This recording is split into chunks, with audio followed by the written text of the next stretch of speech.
About this time of the year, people begin thinking about nominations for church boards and committees and such.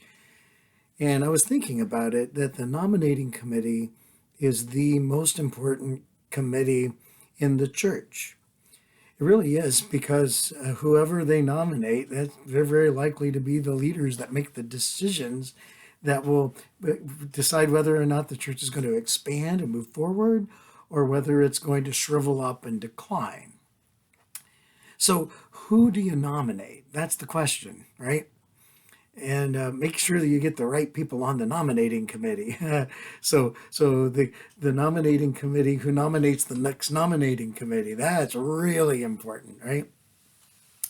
And I just have a few thoughts, and some of these I swipe from the Southern Baptists, and some are my own. All right, but basically, if you're looking for people to nominate, you want spiritual leaders. They need to be spiritually minded, right? Spiritual people, but leader people too. So there are some leaders that aren't very spiritual, some spiritual people that aren't very good leaders. But if you can figure out how to put both of those together, so let me give you 7 things to look for when you're in the nominating process.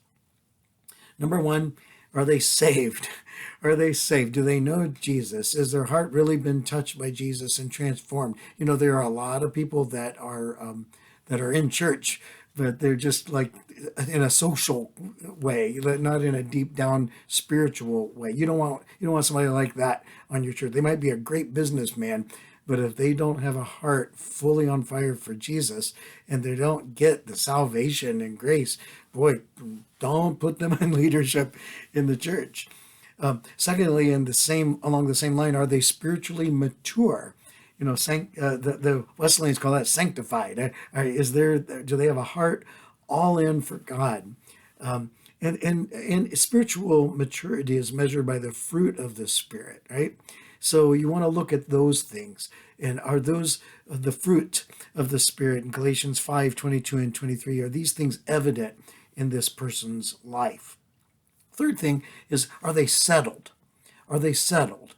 Like, are they fairly new to the church? Are they a fairly new believer? Are they kind of on the edge and you're trying to win them in and you think, well, if I could nominate them, that'll get them involved? No, you want to see that they're committed and settled in here, that this is my church, not just a fly by night flipping around everywhere, right? Number four, are they supportive?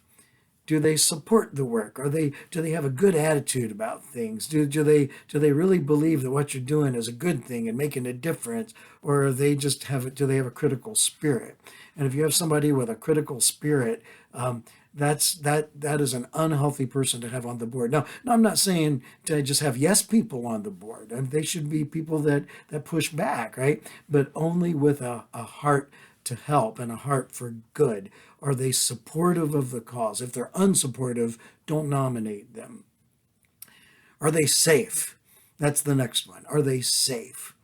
And by that, I mean a couple of things. First of all, are they safe people that you know that they can keep a confidence? Because sometimes sensitive information gets talked about at a board meeting. They need to be safe kind of people that you know you can say it without it being blabbed everywhere. And then are they safe as far as reactions and reactivity and stuff like that?